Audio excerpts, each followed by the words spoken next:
On 5 News, if you're in debt, you're at risk. A new warning from the Bank of England. Will Brexit hit you in the pocket? I think most people in generally would make considerable cutbacks because of the uncertainty. Are you spending less? Yes, I've just started a small business, so it couldn't have come at a worse time for me.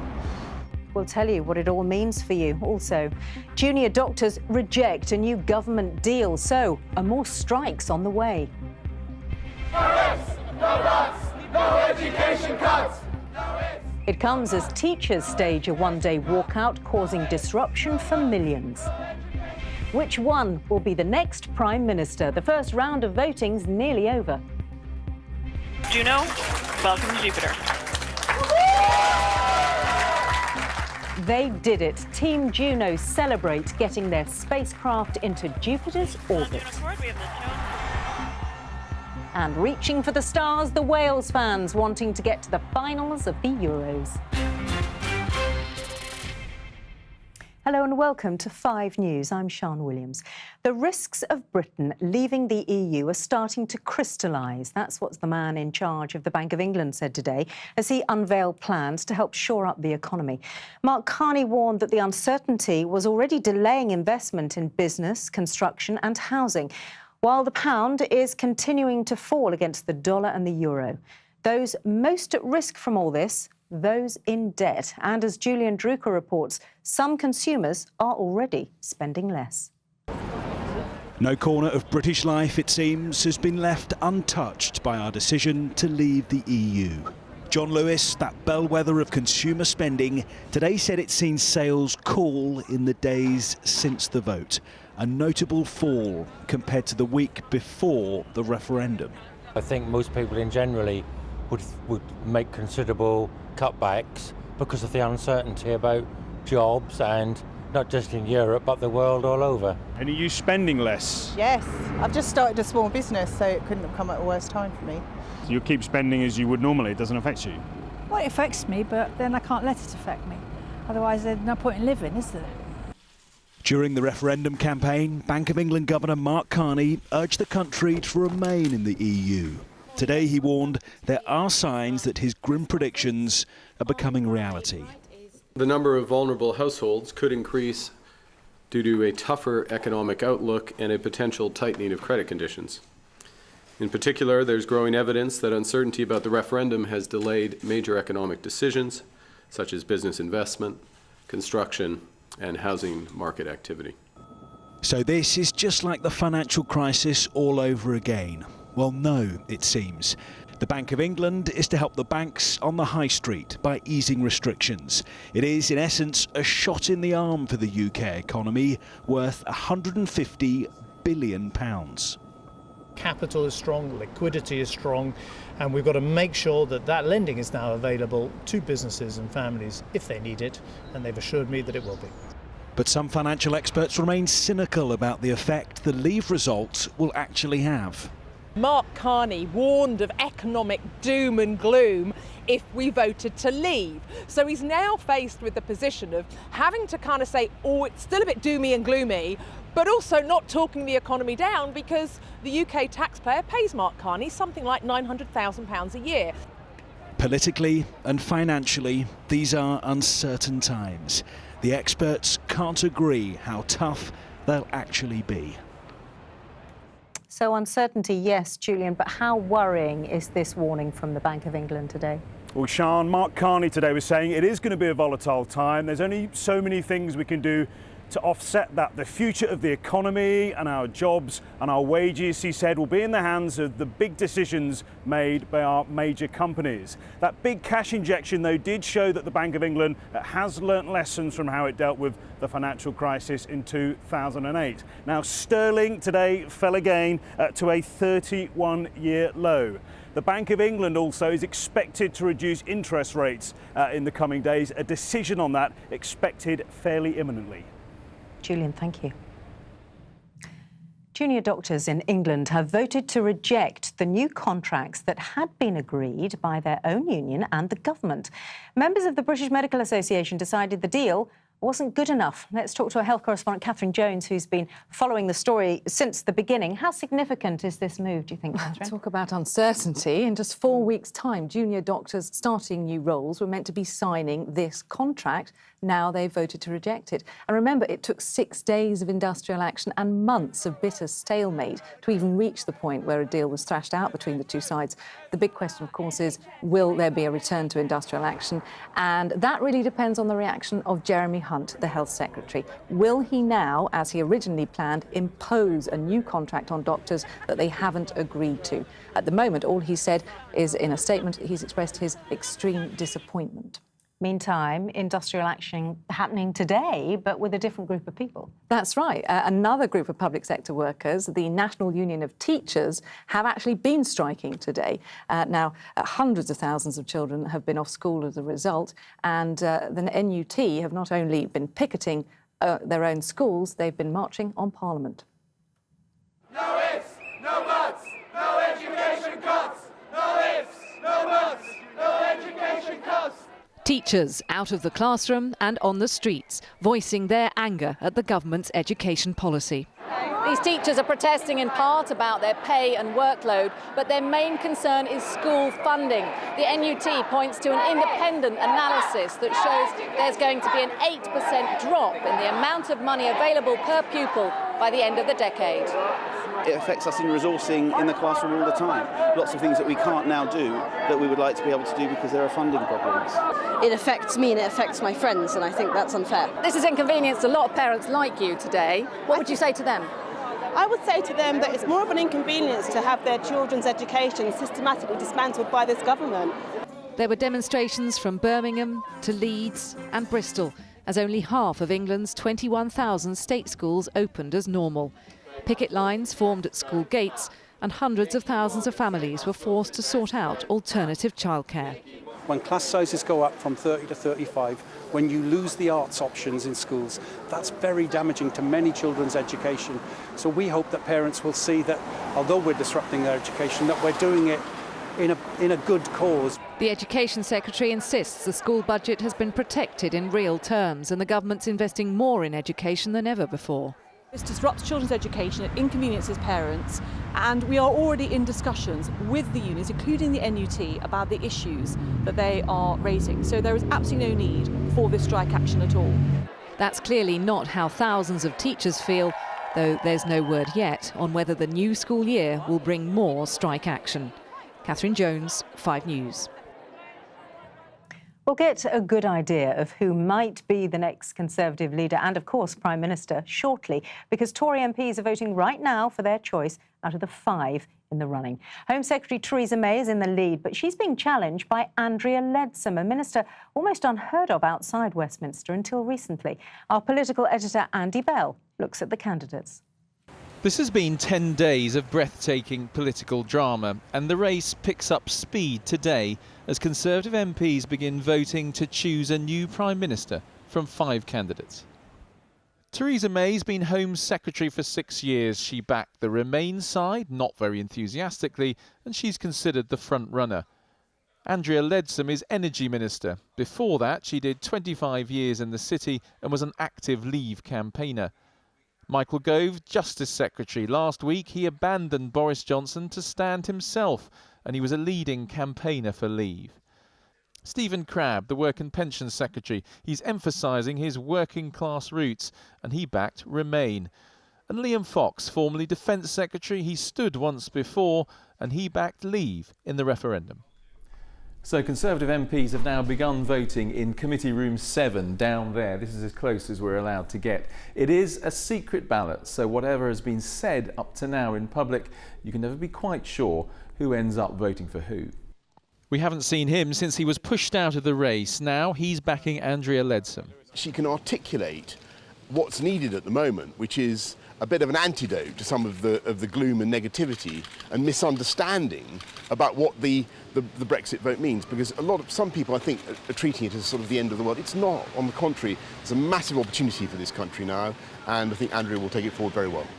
In the last Tory leadership contest, David Davis came second to David Cameron. Those Tory MPs, he found, are a hard bunch to impress. They've got to pick a Prime Minister, particularly now. I mean, they've got to pick a potential Prime Minister always, but they've got to pick an actual Prime Minister this time. And that's why it's incredibly important, and that's why they're right to be difficult. We'll know very soon who's been forced to drop out and who will survive to the next episode of this drama. So very soon, Andy, when are we expecting that announcement? Soon after 6 o'clock, we're expecting, if the soundings are correct, that Liam Fox will be the first MP to be eliminated in this. We're expecting Theresa May to come first by quite a margin. The story, though, will really be, has Andrea Leadsom come through in a strong second? If she has, she will become the effective challenger and also the champion of those who always campaign to leave. So we should find all that out at about 6:15. All right, Andy, thank you. Still to come on the programme. Boldly going where no spacecraft has gone before. NASA says it's pulled off its toughest mission yet.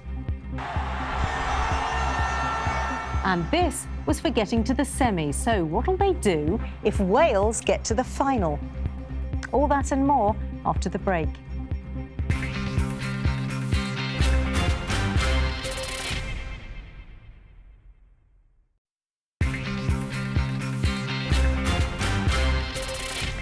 Welcome back. You're watching 5 News. They were the Desert Rats, Britain's famous 7th Armoured Brigade, sent to Iraq at the start of the war. Now, on the eve of the Chilcot report into the conflict, their former Chief of Staff has told 5 News he was ignored when he warned they were ill-equipped to fight or to rebuild the country. In an exclusive interview, Colonel Chris Parker said he was reprimanded when he raised his concerns with Tony Blair. Well, the Chilcot report has taken 7 years and looks at the build-up to war through to the end of Britain's military involvement. The initial invasion from the 20th of March to the 1st of May 2003 was considered a success. But by the time British combat operations ended 6 years later, the situation had fallen apart. 179 British servicemen and women had lost their lives. Thousands more were injured. The death toll in Iraq itself continues to rise. Estimates vary, but one study suggests more than 170,000 Iraqi civilians have died. And just this weekend, at least 175 people were killed in a single attack in Baghdad, proof of the continued instability there, as Simon Vigar reports. The legacy of the Iraq War is all too real. This is one of the funerals today following the suicide bombing by so-called Islamic State. The anarchy, the civil war, the vacuum for jihadists can all be traced back to 2003. There was an understanding that we could wave some sort of magic wand, that I in the front line would be able to wave a magic wand and it would just all become like Kosovo and be fairly benign and everything would work. Colonel Chris Parker of the Desert Rats says the West failed the people of Iraq.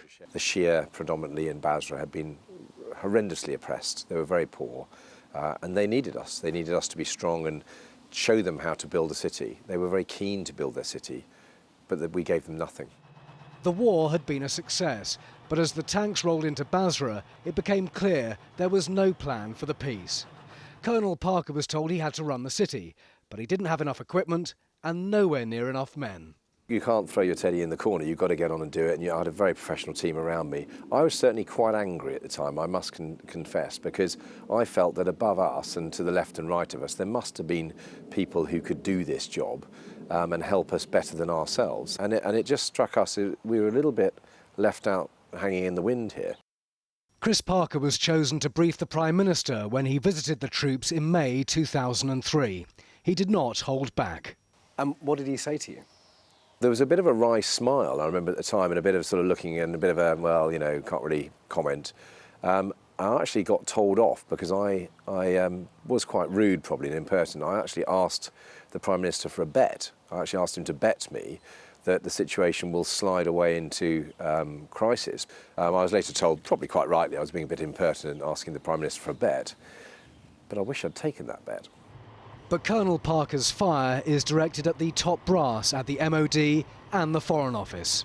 It really sticks in the throat of a lot of veterans. A lot of these senior people, we must remember, were highly decorated. Awards which were given to them by other senior people who had also failed.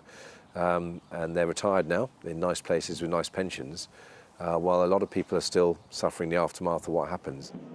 Ahead of the Chilcot report, Colonel Parker says we may have won the war, but we should feel shame that we did not win the peace. Simon Viger, 5 News. Well, as we've been hearing, Sir John Chilcot will deliver that long-awaited report into the Iraq War tomorrow. Of course, we're going to have full coverage of that story right here on 5 News. There was wild cheering at NASA today as the US Space Agency heard radio messages that confirmed it had successfully put a new probe in orbit around Jupiter. Juno will now try to sense the planet's deep interior to get clues into how it formed 4.5 billion years ago. Warren Nettleford reports. They have every reason to be excited. These NASA engineers have made history. If the high fives were easy enough, their mission to Jupiter certainly wasn't straightforward. Juno, welcome to Jupiter. The Juno satellite left Earth 5 years ago, and from 1.8 billion miles away, scientists found its rockets fired as planned, allowing the probe to enter Jupiter's orbit. So we prepared a contingency communications procedure, and guess what? We don't need that anymore. Now those contingency plans have been torn up, the scientists hope the probe will begin to unlock Jupiter's secrets. We know how big it is, 11 times wider and 300 times more massive than Earth, but there's so much we still don't know. The probe will fly 30 times around Jupiter on its mission, answering questions like, does the planet have a solid core? It's amazing. I mean, the more you know about the mission, you know just how tricky this was, and to have it be flawless. I mean, I really can't put it into words. You imagine what it might feel like, but to actually have it, to know that we can all go to bed tonight, not worrying about what's going to happen tomorrow, it's pretty awesome. The operation will run until February 2018. Of course, the Juno mission has a Twitter account, and it was keen to tell the world it's now ready to unlock all the planet's secrets. Warren Nettleford, 5 News. Democratic presidential hopeful Hillary Clinton won't face prosecution for sending dozens of classified messages on her personal email account.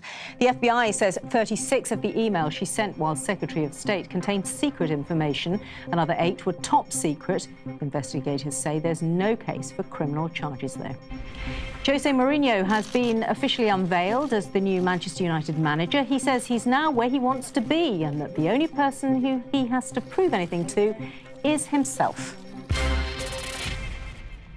OK, Wales fans, are the nerves kicking in yet? It's just over 24 hours until the team take on Portugal in the semi-final of Euro 2016, a match that few dared to dream about right at the beginning of the tournament. Well, today the players have been put through their paces at a training session in Lyon, where tomorrow night's game takes place. Manager Chris Coleman says Portugal may be favourites, but that doesn't bother him. We'll go into this game as the underdogs. We know that. Portugal have been in 7 semi-finals in big tournaments. They know what this is all about. This is our first one. We'll be the underdogs. No problem. Not a problem. Back in Wales, the player were already hometown heroes. Now they're the national heroes. As Minnie Stevenson reports from Cardiff, maybe, just maybe, there'll be another night of celebrations in front rooms and fan zones. Total euphoria when Wales realised they had made history, making it through to the semi-finals tomorrow. With just one sleep to go until the match of their lives against Portugal, the fans are full of pride. Today, Prince Charles even sent this message as he toured North Wales. I'm sure they've got a very good chance of beating Portugal. Everybody will be keeping their fingers crossed. Come on, Wales! Come on, Wales! Come on, Wales! Woo! And they are making their feelings known here. We've come to Wales's star player, Gareth Bale's old secondary school in Cardiff. He may now be one of the world's most expensive players, but behind every great player is a great school photo. On the very football pitch where Gareth once played, his former PE teacher told me the school and the nation are rooting for him. You must be very, very proud of him. What do you think he will be thinking now going to this biggest match of his life? Oh, I'm certain he can't wait. You know, big players love pressure, don't they? Big players like to perform on the biggest stages. that's what Gareth's always been like. He challenges himself. Now to defer to the rising stars of the sixth form football team, who are quietly confident. Are you going to win? Are you going to walk it? Oh, I think so. I think it'll be 2-1. 2-1 Wales, definitely. Got to be, 100%. Look at this confidence. And tell us, are you proud? You must be. Of course we are. With Bale coming from our school as well, it just gives a sense of anything can happen, you know. Do you think you're going to win? Yeah, I mean, it's Wales. We've got to win. It's going to be breezy, but what about Portugal? No, I think we'll have them. I think We'll have them. I love that. We'll take them down. From the school where Gareth Bale scored some of his earliest goals, he has not forgotten.